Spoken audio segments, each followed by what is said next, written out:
देश को आज बताना जरूरी है कि ये केस क्या है। ये पूरा मामला नरेंद्र मोदी की सरकार के आने के पहले का है।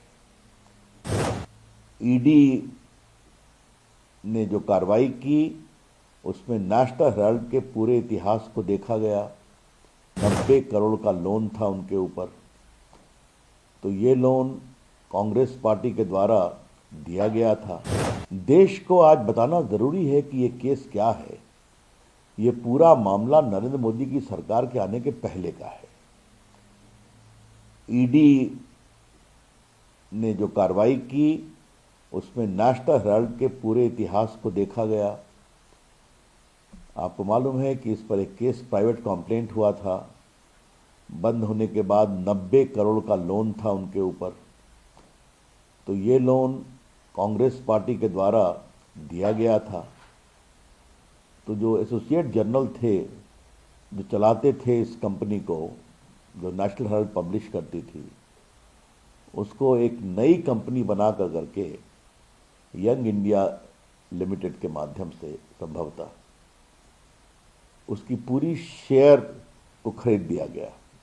कितने में? 50 लाख में। तो 90 करोड़ रुपए का लोन बाद में माफ कर दिया गया। तो 50 लाख रुपए में पूरे एसोसिएट जर्नल के शेयर जो हैं वो इस नई कंपनी के पास आ गए, जिसमें सोनिया जी और राहुल गांधी के 76% शेयर थे, मेजॉरिटी शेयर, और बाकी माइनर कुछ थे स्वर्गीय ऑस्कर फर्नांडिस वगैरह के पास। इसका फायदा क्या हुआ उनको? लाभ क्या हुआ कि नेशनल हेराल्ड की जितनी बड़ी बड़ी संपत्तियां हैं जो सरकार के द्वारा जमीन पर बनाई गई हैं, जहां से सैकड़ों करोड़ किराया मिलता है, दिल्ली में बहादुर शाह जफर मार्ग पर, मुंबई में, लखनऊ में, भोपाल में, चंडीगढ़ में, पटना में, ये सभी जमीनें कांग्रेस सरकार ने दी थी। सरकारी जमीन सस्ते भाव पर, उस पर बड़ी बड़ी बिल्डिंग बन गई।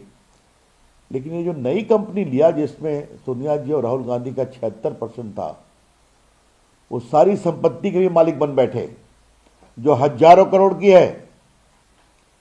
तो सिर्फ 90 करोड़ के लोन पर 50 लाख रुपया देकर पूरे एसोसिएट जर्नल को की शेयर होल्डिंग को अपने नई कंपनी में डाल देना और उसके माध्यम से पूरे देश में जितने भी बिल्डिंग्स थी वो सबके भी मालिकाना हक प्राप्त कर लिया। जब कंप्लेंट फाइल हुआ तो ये लोग गए थे कॉशिंग के लिए। दिल्ली हाई कोर्ट ने नहीं माना, आप ट्रायल फेस करिए। सुप्रीम कोर्ट ने कहा आप ट्रायल फेस करिए। उसके बाद इनकम टैक्स ने इनके उस आवेदन को भी रिजेक्ट कर दिया कि हम चैरिटेबल ट्रस्ट हैं। कहा आपने कोई चैरिटी नहीं किया है, ये सीधा संपत्ति हड़पो अभियान है।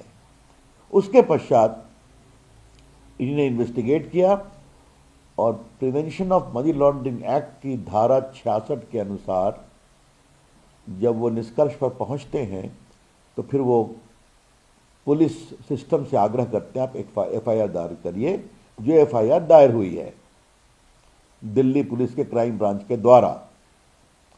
तो यही तो कार्रवाई है। तो आप लूट करेंगे, पूरे अकाउंट की फर्जीवाड़ा कर करके इस कंपनी को ओन कर लेंगे, उसके माध्यम से हजारों करोड़ की संपत्ति पूरे भारतवर्ष में ले लेंगे और आप कहेंगे हमें फंसाया जा रहा है। तो बिल्कुल सीधा सीधा लूट का मामला है।